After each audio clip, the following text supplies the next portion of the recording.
Donc on se retrouve dans cette session pour parler du sujet, de l'activité plus spécifique de ce qu'on appelle les OPSN. Les OPSN, donc, ce sont des opérateurs publics de services numériques. Il y a beaucoup de ce type d'acteurs en France au niveau des territoires.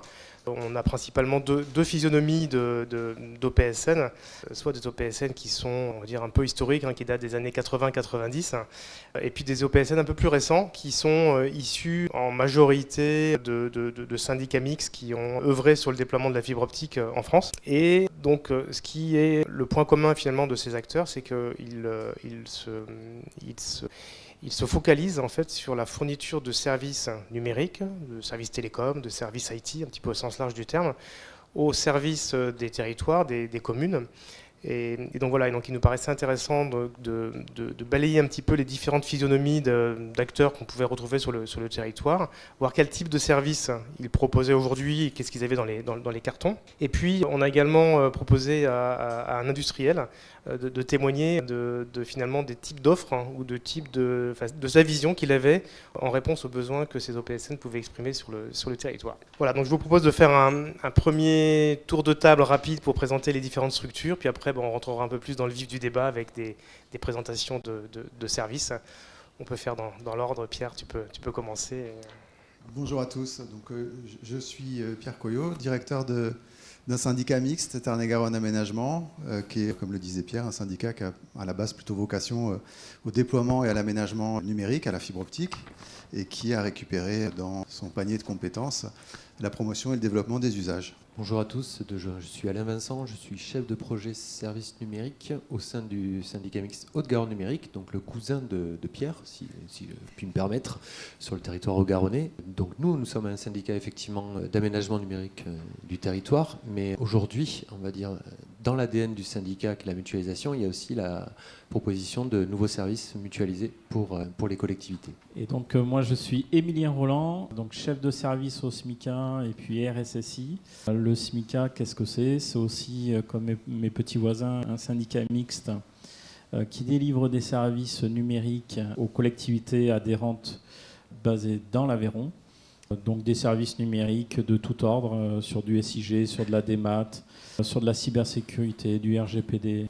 On évoquera ça tout à l'heure. Et bonjour à tous, donc Thomas Morisot, je travaille au sein d'Action dans l'entité stratégique développement des nouveaux produits et solutions à destination notamment des collectivités. Et donc aujourd'hui, on accompagne les collectivités dans la mise en place de nouveaux services qui correspondent à leurs besoins, aux besoins des adhérents qu'ils ont. Et donc nous les accompagnons dans cette démarche pour mettre en place ces solutions. Ok, merci à tous.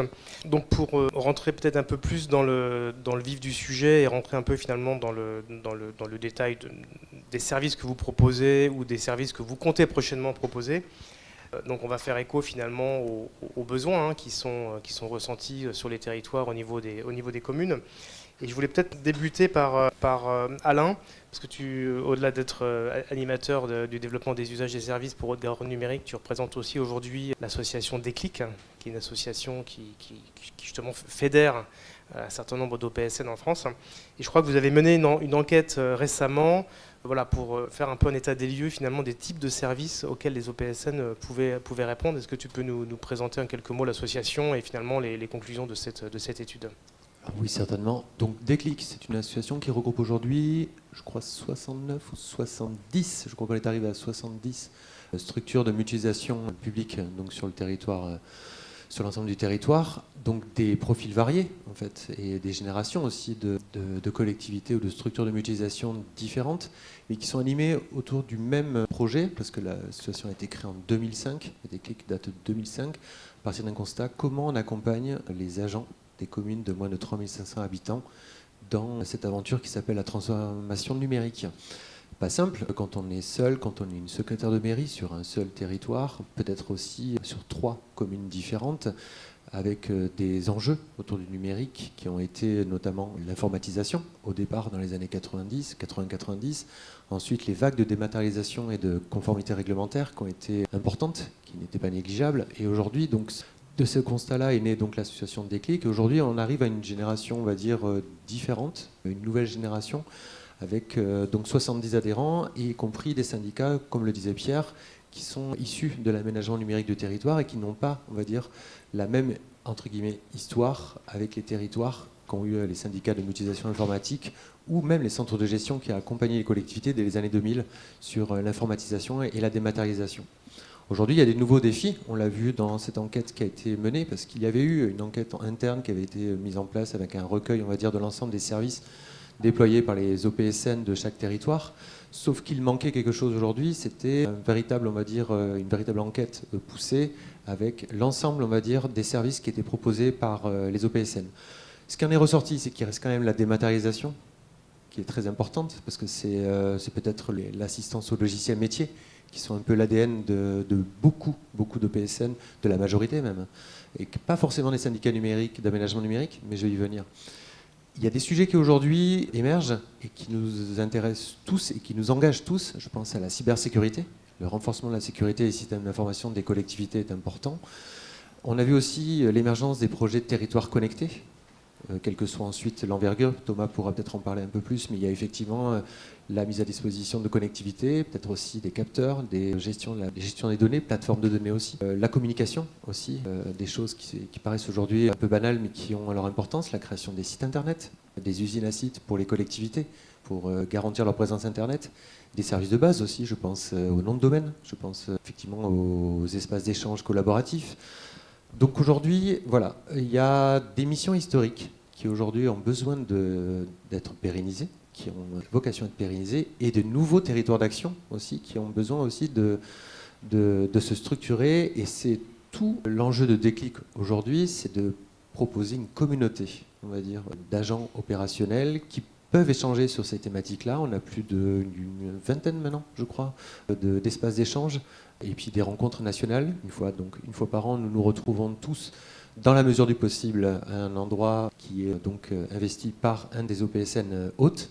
Cette année, ce sera dans la Manche, mais l'année dernière, c'était, rappelle-moi, on était en Vendée, donc un très beau pays par ailleurs. Chaque année, donc, on se retrouve pour discuter, on va dire, des sujets d'actualité et aussi des projets autour de l'avenir, on va dire, de l'association Déclic et des projets qu'on pourrait mettre en place autour de la mutualisation sur les territoires, c'est bien, mais peut-être réfléchir à des partenariats, des constructions de partenariats ou des renforcements de partenariats entre OPSN et entre territoires pour éviter peut-être ce syndrome qu'on pourrait appeler réinventer la roue en permanence, peut-être aussi réfléchir à des partenariats public-public qui puissent profiter aux collectivités de chaque territoire. Voilà à peu près ce que je pouvais dire sur Déclic. Ok, merci beaucoup. Donc ça permet de planter un petit peu le décor pour voir un petit peu le type de besoins auxquels les OPSN répondent.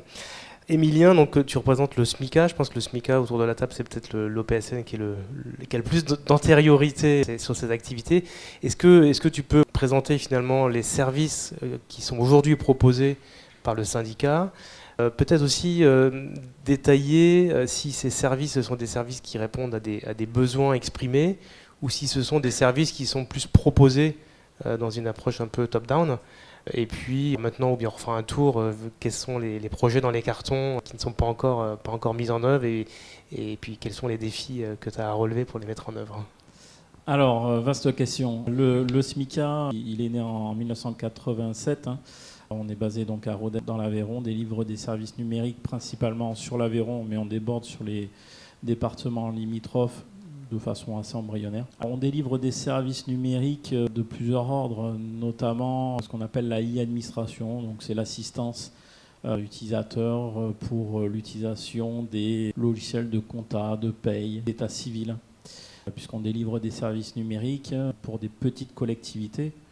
On va être sur l'Aveyron avec des collectivités en moyenne de 500 habitants. La secrétaire de mairie, elle est soit toute seule, soit elles sont en binôme, des fois en temps partagé, comme le disait. Donc on a besoin d'apporter ce support qui finalement est plutôt facilitateur pour des gens qui ont multitâches, multicompétences à avoir dans ces collectivités. Donc ça peut être des mairies, des communautés de communes, des syndicats, des offices de tourisme, etc., etc. Donc le volet compta, paye, état civil, ça c'est la e-administration. On a la démat, on a tous les sujets de marché public notamment. Donc là c'est de l'assistance pour rédiger ces marchés publics. Il y a des logiciels de publication de marché, etc. On a aussi donc l'usine à sites. On va créer un site modèle et puis on va dupliquer ces sites avec des connecteurs sur les offices de tourisme, etc. Ça permet d'alimenter automatiquement les sites internet et d'apporter un peu de dynamique. Et puis on va avoir le SIG. Le SIG qui est basé sur un cadastre assez ancestral. On va apporter des services autour de toute la cartographie à l'échelle d'un département pour bien identifier les réseaux, pour bien identifier, on fait même du cimetière, voilà. On va identifier le parcellaire, on va faire aussi l'adressage. Vous savez que dans les petits villages, dans un milieu très rural, on a souvent le nom du village, mais on n'a pas l'adresse, on n'a pas de numéro. Malgré tout, quand on appelle les secours, mais il faut donner ces coordonnées il faut que ça soit le plus précis possible. Et puis on va effectivement apporter des services autour de la fourniture de matériel, donc de l'ordinateur. On a des groupements de marché, on a une centrale d'achat pour justement faciliter l'achat public. On va faire de l'hébergement de données, et ça c'est aussi un champ assez stratégique, puisqu'on va héberger toutes les données des collectivités de l'Aveyron, à savoir la compta, la paye, l'état civil, mais aussi la messagerie. Comme le disait Alain, on va gérer tous les noms de domaines, on va gérer toutes ces données qui sont en fait des données assez stratégiques. Comme je dis souvent, la donnée c'est de l'or, et on va donc pouvoir les infogérer avec des mécanismes de supervision. Et on va donc traiter ce volet un peu plus cyber avec la fourniture de coffres-forts de mots de passe, de systèmes d'authentification biométrique pour enlever justement le mot de passe. On va faire du RGPD mutualisé. Enfin voilà, tous ces domaines qui finalement émergent de besoins de nos collectivités adhérentes. On vient souvent identifier les nouveaux besoins au niveau des collectivités. Donc ça, c'est un travail de tous les jours. Identifier les nouveaux besoins, et puis on a des projets, bien évidemment. Par exemple, sur du SIG, on va avoir le jumeau numérique. Le jumeau numérique, c'est de la cartographie où on va pouvoir avoir une vue beaucoup plus précise pour bien identifier les réseaux, le passage des réseaux. Le cadastre, pour rappel, c'est archi faux, ça date. On va pouvoir bien localiser les passages de réseau et du coup entamer les travaux qui vont bien. On va avoir du smart territoire pour justement piloter les bâtiments, bien gérer l'utilisation bâtimentaire des collectivités. Voilà, tout un tas de sujets, on y reviendra peut-être. Et alors, du coup, ce que je comprends, c'est que finalement, le SMICA, il est prestataire de services pour le compte des collectivités. Est-ce qu'il est aussi facilitateur d'accès à un certain nombre de solutions que vous ne fournissez pas directement, mais que les collectivités peuvent acheter au travers de centrales d'achat ou d'autres choses de ce type-là? Oui, effectivement. Notre premier rôle, avant toute chose, c'est vrai que la première activité, c'est le conseil. Et le conseil, il est stratégique. Encore une fois, on s'adresse à des gens, à des secrétaires de mairie, du personnel administratif qui aujourd'hui n'a pas toujours la compétence numérique dans ces petites collectivités, alors que c'est stratégique, puisque sans numérique dans une mairie, vous ne faites pas grand-chose, voire rien. Au-delà du conseil, vous fournissez également le service directement. Et du coup, en fait, la prestation, elle vous l'achète au SMICA. Enfin, elle ne l'achète pas à un prestataire externe, elle l'achète directement au SMICA. Exactement. Voilà, on est la structure de mutualisation. Encore une fois, je prends l'exemple sur un achat d'ordinateur. La mairie va passer par nous sur un groupement de commandes. Et nous, on représente derrière plus de 3000 utilisateurs. Donc on a un certain effet levier auprès de nos fournisseurs pour justement optimiser ces tarifs. Alors que la collectivité, si elle devait acheter de façon unitaire son ordinateur, déjà il y a l'aspect mise en concurrence. Ok, merci beaucoup. On pourra revenir sur un certain nombre de points ensuite.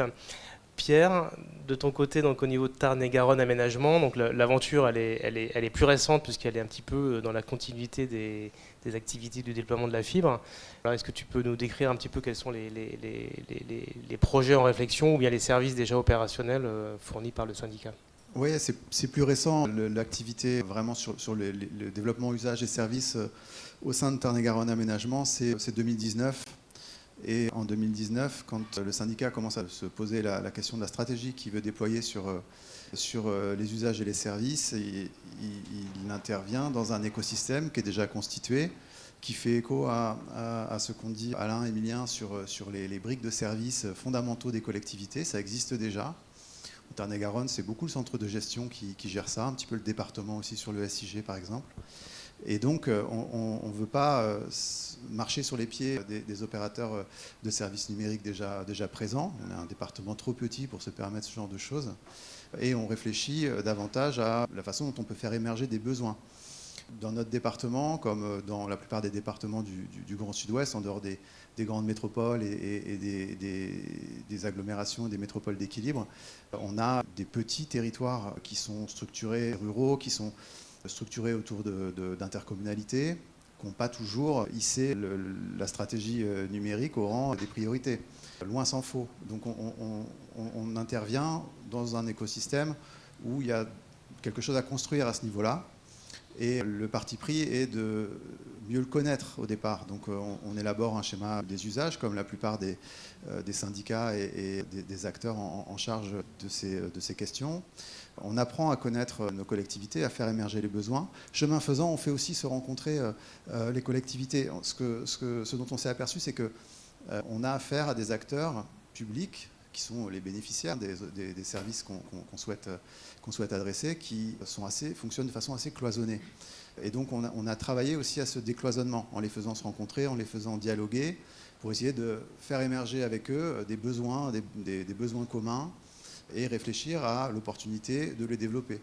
Pour les développer, il faut que ça réponde à un enjeu de mutualisation. La mutualisation, c'est l'essence même d'un syndicat, par exemple, puisque c'est l'enjeu même de faire ensemble à travers un regroupement intercommunal dans un syndicat.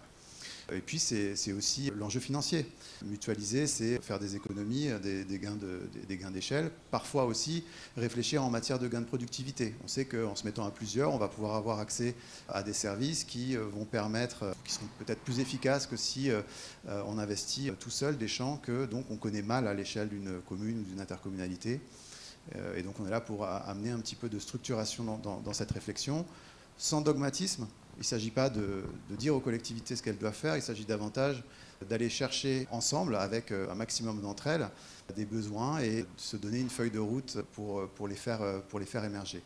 Alors on a bénéficié d'un coup de pouce et d'un effet d'opportunité avec France Relance en 2021-2022, ce qui nous a permis, on a donc concerté assez largement avec les collectivités, fait émerger les besoins, beaucoup de sujets sur la cybersécurité et des besoins aussi émergents sur le télétravail, la GED, la gestion électronique des documents.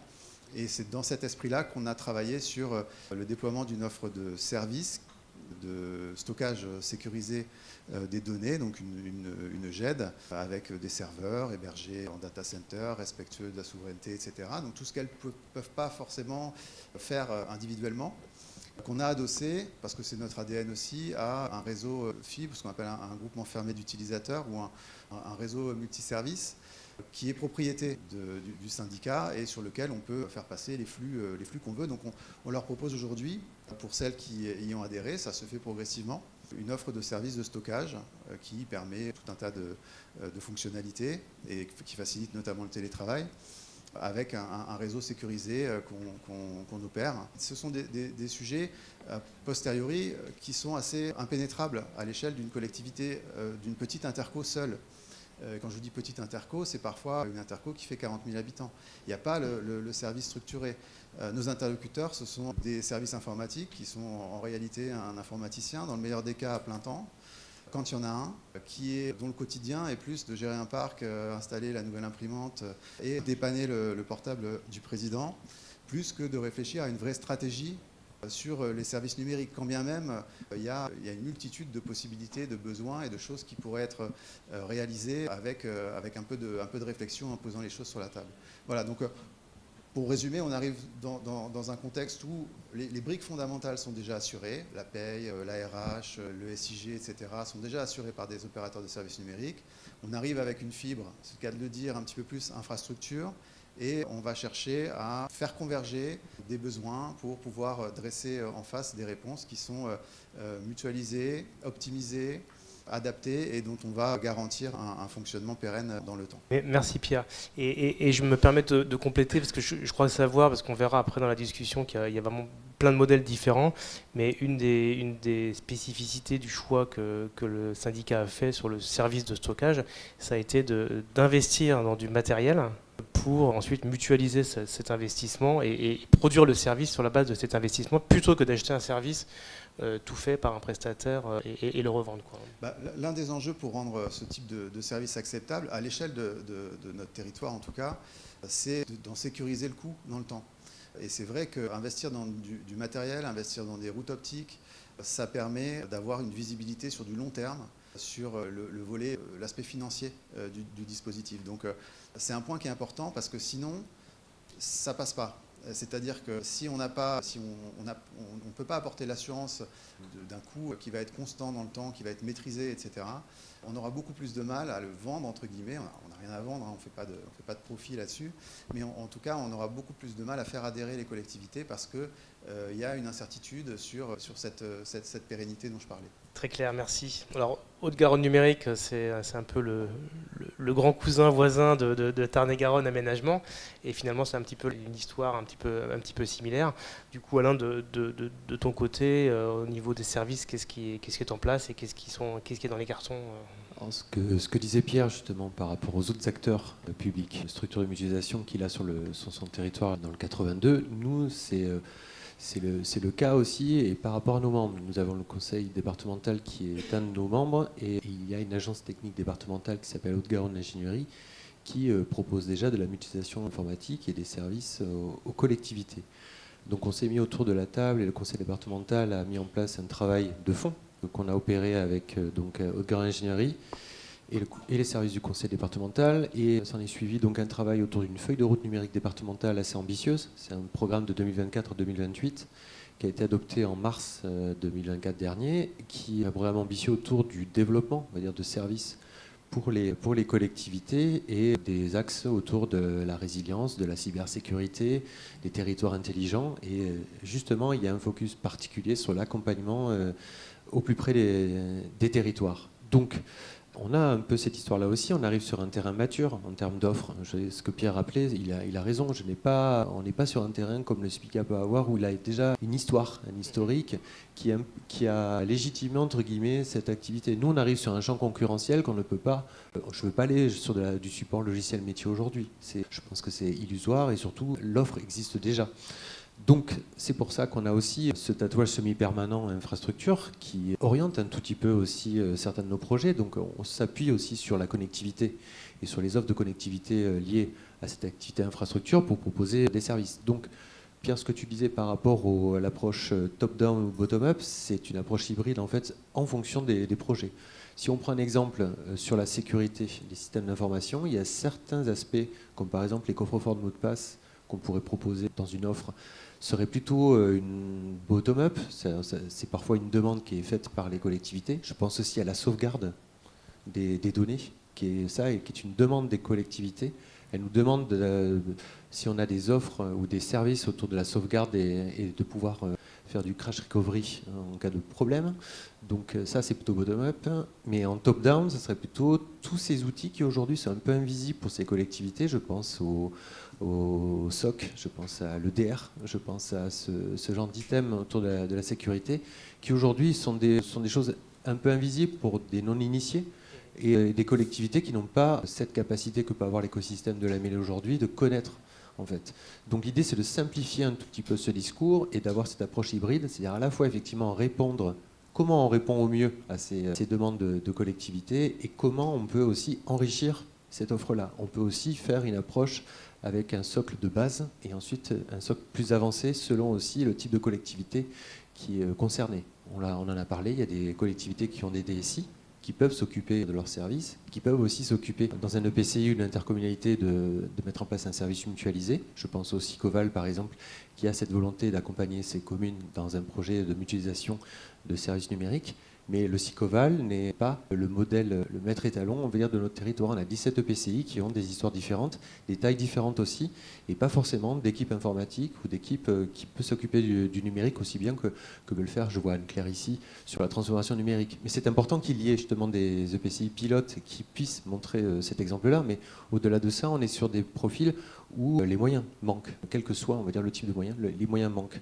Donc c'est là où une structure de mutualisation ou un OPSN a, je pense, sa légitimité pour mettre en place un développement équilibré des services sur les territoires et de faire accéder des services qui ne pourraient pas aller au plus près des communes sur le territoire de la Haute-Garonne. Alors, je pense qu'il y a un acteur industriel qui a bien compris ça, qui est aussi issu finalement du monde des RIP, comme les deux syndicats que vous représentez. Donc c'est Axione. Thomas, donc Axione, donc c'est un opérateur. Initialement, c'est un opérateur d'infrastructure de RIP. Je pense qu'Axione a bien compris aussi l'utilité qu'il pouvait avoir en apportant de la valeur justement à ces OPSN en création, pour répondre à des besoins existants ou latents de collectivités. Est-ce que tu peux nous présenter comment finalement l'opérateur Axione voit les choses et comment il se positionne par rapport à ces acteurs de mutualisation qui soit historiquement, soit nouvellement, se structurent pour répondre à des besoins, et puis on va le voir après aussi pour répondre à des projets futurs. Ce matin on parlait de territoire connecté et durable. Il y a plein de sujets qui arrivent et donc il faut les adresser. Complètement. Effectivement, Axione, avec un périmètre de près de 25 DSP, a eu beaucoup de besoins qui ont été aussi remontés, et via les différentes instances dans lesquelles on est présent aujourd'hui au niveau national. C'est vrai que l'ensemble de ce qu'on a entendu, c'est des éléments qui remontent régulièrement. Et donc, dans la suite logique des choses, effectivement, après avoir travaillé la construction, l'exploitation, la maintenance des réseaux, et on continue à travailler sur la maintenance et l'exploitation des réseaux qui sont en place, il était assez logique pour Axione de pouvoir proposer aussi quelque chose, de capitaliser sur l'expertise qui était déjà en place en fait dans les équipes, et proposer quelque chose de valeur à l'ensemble des syndicats que l'on accompagne sur nos différentes DSP. Là, ce qu'on voit et ce qu'on entend aujourd'hui, mais ce qu'on entend sur tout le territoire, c'est que finalement, chaque territoire a aussi ses spécificités. Certaines ont certaines compétences qui veulent continuer à conserver, certaines ont besoin de compétences complémentaires, et là, Axione peut proposer, une entreprise doit pouvoir proposer quelque chose qui se complète avec l'équipe en place et qui ne vient pas du tout en opposition. Au contraire, le but du jeu, c'est de faire en sorte de développer le territoire au niveau numérique et donc de proposer une offre qui se complète parfaitement avec les équipes en place, avec les motivations qui sont là. Aujourd'hui, tel qu'on amène les choses côté OPSN, nos DSP ont besoin d'amener du service auprès de leurs adhérents. La collecte des besoins s'effectue par différents biais, mais effectivement, elle remonte et donc indirectement par nous. Et notre objectif, c'est de proposer quelque chose, une solution qui présente les avantages financiers, techniques et finalement des garanties de fonctionnement et d'exploitation auprès des syndicats. Et là, on va apporter justement l'expertise des équipes qui sont déjà en place, des équipes qui travaillent spécifiquement justement sur ces différents aspects. On peut parler des nouveaux services numériques, on parle de l'IoT par exemple, du développement des nouveaux usages auprès des collectivités. On peut parler d'amener tous les services télécoms aussi auprès des collectivités. Aujourd'hui, une commune, quand elle souscrit un abonnement téléphonique ou quand elle souscrit un accès Internet, potentiellement elle s'appuie sur des offres presque, j'ai envie de dire, grand public, ou alors elle accède par le biais directement de différentes structures à des offres packagées. Là, l'idée, c'est qu'au niveau du territoire, on est capable de mutualiser l'infrastructure qui est déjà déployée et de proposer par le biais de ces infrastructures-là un accès mutualisé et de proposer une offre de valeur auprès des adhérents, des syndicats. Et donc, typiquement, notre approche, c'est de proposer aux syndicats qui en ont envie une box, ce qu'on appelle une box RMS, qui va mutualiser l'ensemble des services de télécom, des services IoT, des services potentiellement de vidéoprotection et potentiellement les accompagner aussi sur une dimension infrastructure. Quand je parle d'infrastructure, typiquement on entend stockage de données aujourd'hui. Effectivement, il y a des territoires qui ont la volonté, la nécessité même d'avoir la maîtrise sur ces infrastructures. Aujourd'hui, on accompagne par exemple dans cette dimension la SART dans la construction, l'exploitation et la maintenance de son propre data center. Il y a une stratégie qui a été adoptée au niveau sartois dans cette dimension-là. Et donc la propriété de cette infrastructure est de la collectivité. Et donc l'objectif d'industriels comme nous, c'est d'amener l'expertise pour pouvoir aller au bout de ce type de projet, construire, maintenir, exploiter ces réseaux. et lui permettre de stocker, après d'amener du service par-dessus cette infrastructure et de réutiliser cette infrastructure pour l'ensemble de la collectivité présente. Merci, c'est très clair. Maintenant, si vous voulez bien, je voudrais qu'on aborde, maintenant qu'on a vu un petit peu le panel de services que vous adressez, j'aimerais qu'on regarde un petit peu les aspects économiques. Parce que tout ça, ça a un coût. Et est-ce que voilà, vous pourriez chacun finalement nous présenter, alors dans un premier temps finalement, comment économiquement ça fonctionne. Donc vous avez des ressources humaines et puis vous avez certainement des tarifs pour vos adhérents. Comment ça fonctionne aujourd'hui et puis comment vous voyez le fonctionnement possible pour développer les services vers ce qui n'est pas encore en place et qui est peut-être encore plus complexe que ce que vous avez fait précédemment. Donc peut-être que tu peux commencer. Alors, déjà, on est un syndicat mixte. Donc, qui dit syndicat mixte dit équilibrage des coûts. On a des budgets, le budget doit être équilibré. Ça, on est une collectivité territoriale, donc c'est une obligation. Donc, nous, on a un modèle économique en fonction du seuil d'habitants, du nombre d'habitants. On a des tranches et on va donc avoir des cotisations. Donc, il y a déjà une adhésion. Donc, les collectivités adhèrent au SMICA, il y a un coût d'adhésion. Et en fonction du nombre de services que la collectivité demande à l'OPSN, notamment au SMICA, on va avoir un certain coût pour justement équilibrer des achats de matériel, des solutions qui sont fournies directement par les prestataires, et puis en prenant en compte bien évidemment le personnel, puisqu'on est 30 agences. Donc effectivement, on a un équilibrage des coûts qui est obligatoire en fonction du service que la collectivité sollicite auprès du SMICA. Voilà comment ça se passe. Et cet équilibre aujourd'hui, tu le sens difficile à atteindre ou ça se fait naturellement, il y a un consentement à payer qui est un peu proportionnel finalement à la richesse des services, ou au contraire non, il y a une limite du consentement à payer qui fait que vous êtes un peu bloqué dans le développement des nouveaux services? Alors, c'est clair que rien n'est simple, tout simplement parce qu'il y a déjà un changement de paradigme. Avant, on achetait des logiciels, maintenant on est plus sur des abonnements. Donc déjà, il y a un volet investissement, fonctionnement. Donc ça pose des contraintes à nos collectivités. On est sur des budgets d'investissement qui sont forcément assez limités, dans le sens où, de par sa nature, le syndicat doit équilibrer des coûts. Donc ça, c'est inévitable. Malgré tout, on veut garder cet aspect innovation, recherche de nouvelles solutions. Et ça nécessite aussi des stratégies quand on conçoit les budgets d'une année sur l'autre. On a aussi pu bénéficier, ça a été dit tout à l'heure, des appels à projets. Et ça, ça participe finalement à l'aide des OPSN, puisque c'est l'OPSN qui va déposer le dossier, qui va pouvoir obtenir le financement pour acquérir une solution ou mettre en œuvre une solution à destination de ses adhérents. Donc voilà, tout ça, c'est pas simple, ça se construit. On a la chance au SMICA d'avoir des gens d'expérience autour de ça pour bien construire les budgets. Il faut aussi avoir un travail de prospection, d'anticipation, bien définir ses stratégies et on y arrive. La preuve, c'est qu'on est né en 1987 et on est encore là. J'espère encore pour un bon moment.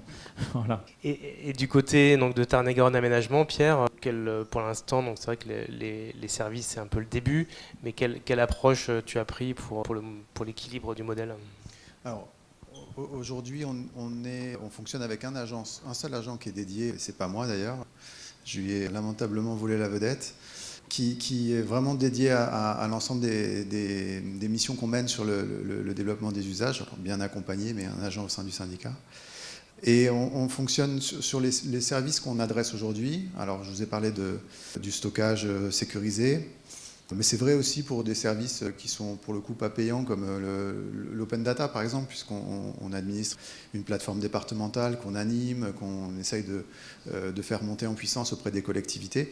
On fonctionne aujourd'hui essentiellement sous la forme de conventions de services, avec, quand c'est nécessaire, des grilles tarifaires qui sont votées et qui correspondent au coût réel de ce à quoi ça revient pour le syndicat. Donc c'est un coût par utilisateur, par exemple, s'agissant du stockage. Mais en fait, on va réfléchir à cet aspect-là en fonction du service qu'on adresse. Il est probable que demain, on ait matière à réfléchir centrale d'achat ou achat groupé. Il est probable qu'on imagine d'autres formats contractuels avec nos adhérents en fonction des services qu'on adresse. On a de la liberté là-dessus et on va systématiquement essayer de viser ce qui est le plus opportun par rapport au projet.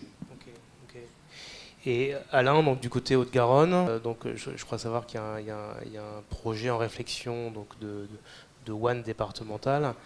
Donc voilà, il y a des charges. Comment ça peut s'équilibrer, comment ça fonctionne? Alors on est au début du chemin, Pierre, en fait. C'est que dans ce projet de WAN départemental, l'objectif c'est proposer une solution d'interconnexion des sites publics de la Haute-Garonne, des collectivités, et de prévoir aussi un ensemble de services associés, donc accès Internet. On réfléchit autour de la téléphonie aussi, une offre de téléphonie, et ce que disait Emilien, c'est aussi une offre peut-être de sécurité, aussi du filtrage, on va dire, voilà. Donc des briques de sécurité qui peuvent s'intégrer justement dans ce projet de WAN. Au-delà de ça, sur le modèle financier, aujourd'hui on est en train de le construire, on est en train aussi de faire évoluer nos statuts, parce qu'il ne faut pas oublier une chose, c'est qu'on est toujours un syndicat d'aménagement numérique. Notre compétence, c'est l'aménagement numérique et nos missions évoluent. Elles étaient inscrites déjà dès le départ dans le cadre de la concession, c'était le développement des usages et services numériques qui étaient en vue de la construction de ce réseau. Mais au-delà de ça, on est en train de faire évoluer progressivement nos statuts pour intégrer justement ces missions autour des services numériques. Il faut qu'on rentre aussi dans un cadre juridique réel qui existe, et dans le cadre aussi des principes qui régissent les syndicats mixtes. Donc aujourd'hui, on est en train de voir, on a créé une centrale d'achat pour prévoir, on va dire, de passer des appels d'offres pour des accords cadres ou des services de proximité qu'on ne retrouverait pas dans des offres nationales. Je pense à l'UGAP ou à d'autres centrales nationales comme la Canut.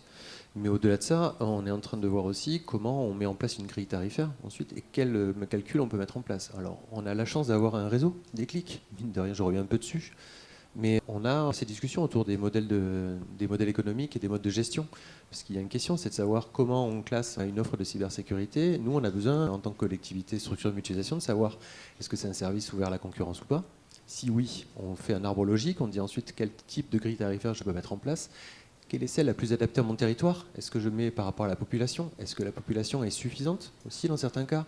Donc un ensemble d'indicateurs. Donc ensuite c'est une action auprès des élus, parce que nous sommes aussi, nous remettons nos travaux auprès des élus de nos instances délibératives. Donc voilà, aujourd'hui on est au début de ce chemin-là sur la tarification. Il y a aussi les partenariats qu'on peut monter aussi avec d'autres structures publiques. Et je pense moi à des SPL comme par exemple The Fil sur le territoire métropolitain.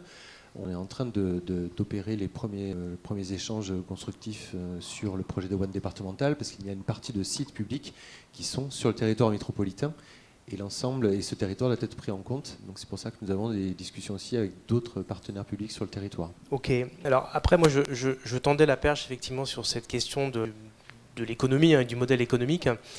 Moi ce que je comprends, c'est que finalement un des grands intérêts de l'OPSN, c'est de mutualiser. Donc la mutualisation, ça apporte une économie. Donc Axione, c'est bien ce que vous visez aussi. Du coup, Thomas, alors on voit donc au-delà des services numériques qui sont pour certains un peu anciens et qui sont installés et voilà, qui fonctionnent bien. Ce qui est en train d'arriver en ce moment, c'est donc l'idée de mutualiser donc des services d'accès Internet, de mutualiser des services de téléphonie, de proposer des services de vidéoprotection, puis par extension tout ce qui va être services de territoire connecté, durable avec les IoT. Axione, Thomas, pardon, comment tu vois, comment on peut exercer un levier économique pour que les services fournis par l'OPSN sur ces sujets-là soient efficaces économiquement, alors même qu'un certain nombre d'entre eux, pour ne pas dire tous, sont aussi dans le domaine concurrentiel? Alors, aujourd'hui, Axione accompagne justement les syndicats dans cette dimension et les accompagne sur le volet de la mutualisation, on l'évoquait ici. L'un des leviers qui est important de rappeler, c'est que beaucoup de syndicats aujourd'hui sont propriétaires de leur infrastructure et peuvent dispenser aussi par le biais de leur infrastructure du service. Alors ça demande un peu de travail, ça demande de modifier un peu certaines briques techniques et d'amener ce service auprès de leurs adhérents. Et donc ça, c'est un levier important qui permet derrière cette mutualisation d'accès. Quand on parle de l'ensemble des services qu'on vient d'évoquer ici, soit on le prend indépendamment, et donc du coup on souscrit un accès unique à chaque service, soit le syndicat porte par le biais du DSP, une proposition de valeur avec la mutualisation de cette proposition de connectivité et donc du coup d'amener l'ensemble de ces services vis-à-vis de ses adhérents. Donc ça c'est une possibilité. Après on parle d'un aspect concurrentiel, mais aujourd'hui on arrive dans une dynamique où on l'entend, ça se construit, c'est en train de se structurer et c'est assez logique finalement que des entreprises puissent proposer des offres de valeur et que des centrales d'achat aussi se positionnent dans cette dynamique. Je pense que c'est aussi une dynamique complémentaire finalement. On voit qu'au sein du territoire, le niveau de maturité des syndicats n'est pas du tout le même. Et donc c'est aussi un moyen pour l'ensemble du territoire de bénéficier de ces nouveaux produits, de ces nouvelles offres, de maturer aussi leur positionnement et pourquoi pas demain d'évoluer dans cette dynamique et de proposer quelque chose de valeur à l'échelle de leur territoire. Donc ça veut dire qu'il y a quand même un sujet à travailler aussi avec les exploitants de réseau, puisque c'est ça qu'on mutualise. Et donc il faut que cette mutualisation elle soit efficace. Et donc c'est parfois un sujet à travailler.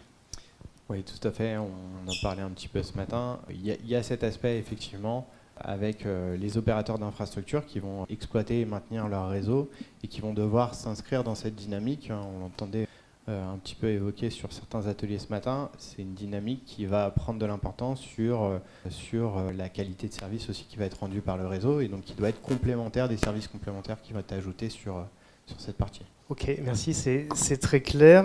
Alors après, j'avais quelques questions un peu ouvertes, peut-être à se partager. Peut-être que dans la salle, il y a des OPSN ou des futurs OPSN qui réfléchissent à développer des services.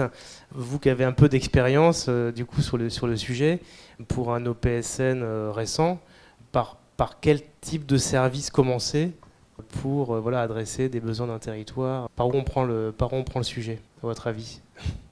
Moi, je peux me lancer pour ce qui concerne un OPSN sous forme syndicat mixte public. On est un détaillant du numérique, en fait, du service numérique, puisqu'on va acheter en gros pour le compte de plusieurs et optimiser la charge entre les différents bénéficiaires.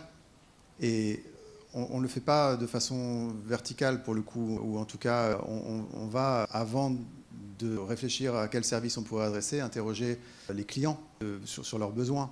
Je pense que c'est fondamental, d'autant plus qu'on a un risque également, si on méconnaît son marché, si je peux l'appeler ainsi, c'est d'arriver sur des collectivités qui sont déjà équipées ou qui viennent juste de renouveler un marché X ou Y qui vient court-circuiter l'idée qu'on avait en tête.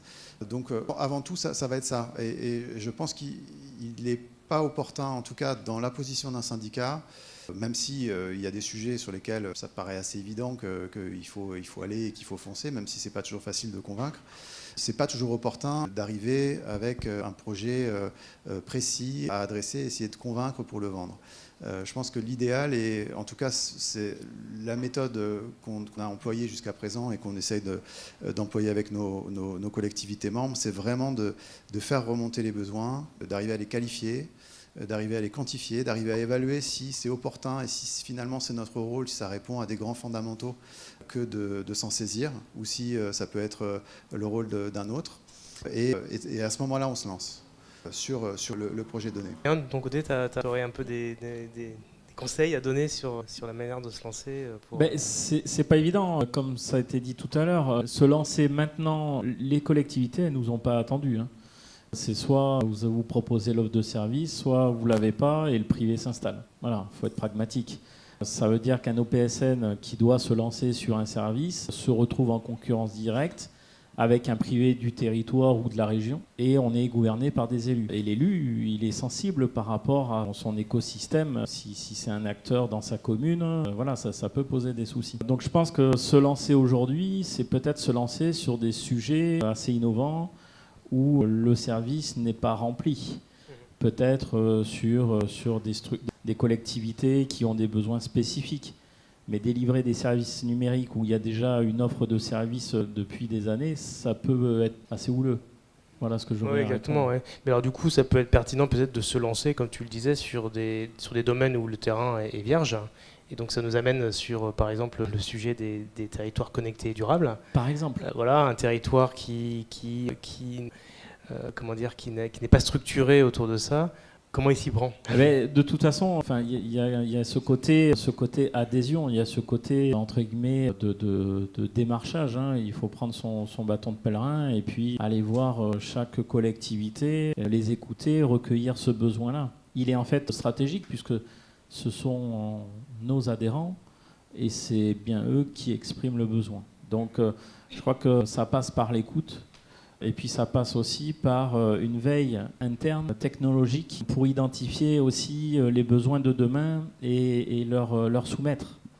Parce que les élus ou les gens qui sont dans les collectivités n'ont pas toujours ces connaissances numériques ou ces sujets innovants. Ils n'ont pas toujours la connaissance et il faut aussi leur dire, voilà, il existe ça et potentiellement dans 5 ans, on va avoir des problématiques autour de tel sujet. On peut aussi dire peut-être que l'OPSN qui mutualise, il a cette vertu de pouvoir adresser aussi les plus petites collectivités en offrant les mêmes services que les plus grosses.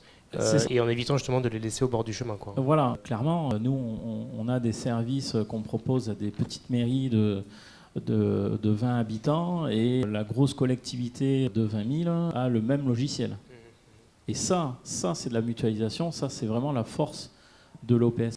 Peut-être pour compléter rapidement le propos d'Emilien, quand on parle de territoire connecté et durable, c'est vrai que ça peut faire peur au démarrage sur des territoires qui ne sont pas encore lancés dans ce sujet. Et aujourd'hui, on voit l'émergence au niveau national de dynamiques pour pouvoir mettre en place des POC, donc des projets pilotes au sein des territoires, accompagnés par le syndicat, accompagnés par un partenaire, qui n'est pas forcément quelqu'un qui va s'ancrer à proprement dit, mais qui va créer une relation de partenariat.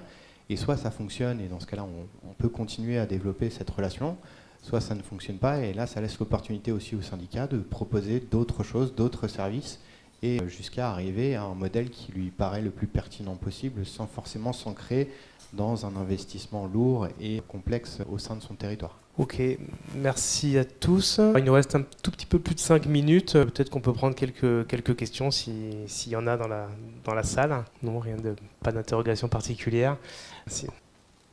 Oui, moi j'avais une interrogation sur la nature des membres ou des adhérents de chacun de vos syndicats mixtes.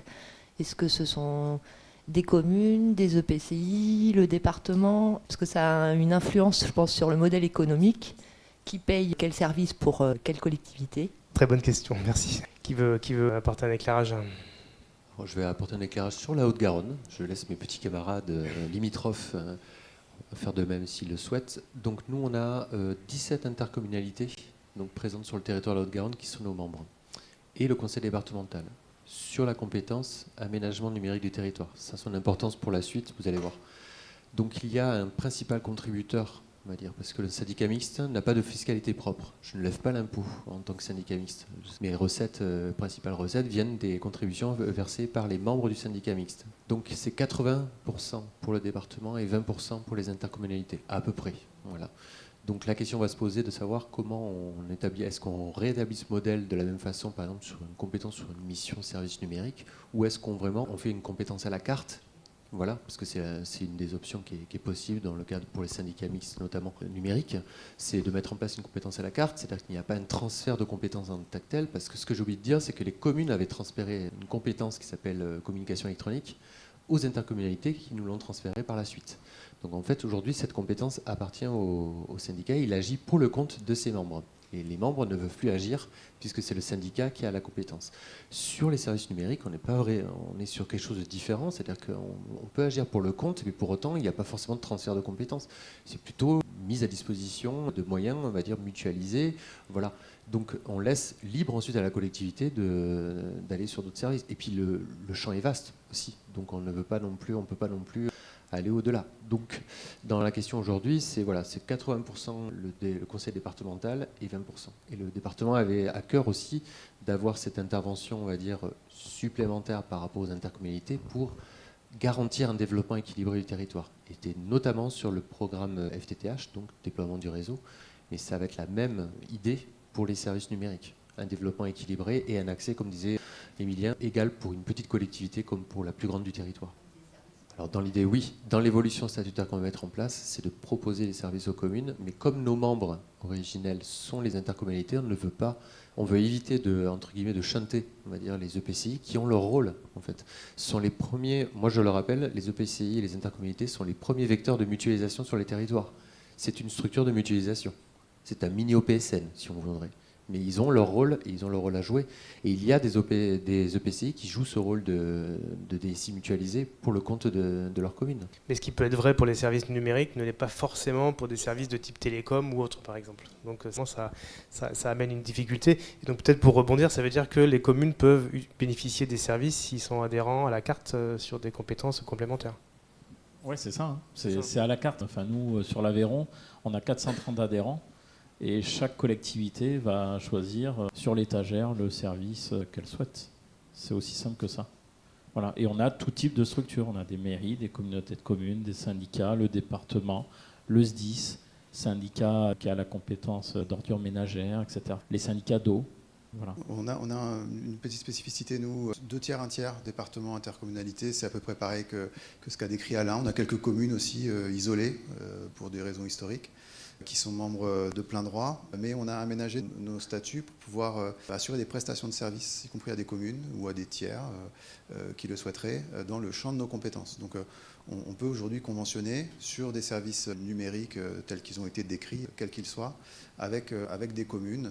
Mais je souligne ce que disait Alain aussi sur le fait que, autant en matière d'aménagement, les lignes sont assez claires sur qui fait quoi et comment ça se passe, autant sur les services, il y a un petit peu de flou. Tout le monde est un peu à même de s'en emparer, quand bien même il y a un acteur de mutualisation qui est désigné. Voilà, il y a quand même des choses qui restent un petit peu à la main des collectivités ou qu'elles souhaitent garder à leur main pour X ou Y. Écoutez, merci beaucoup. Merci de votre témoignage sur ce sujet épineux et prometteur.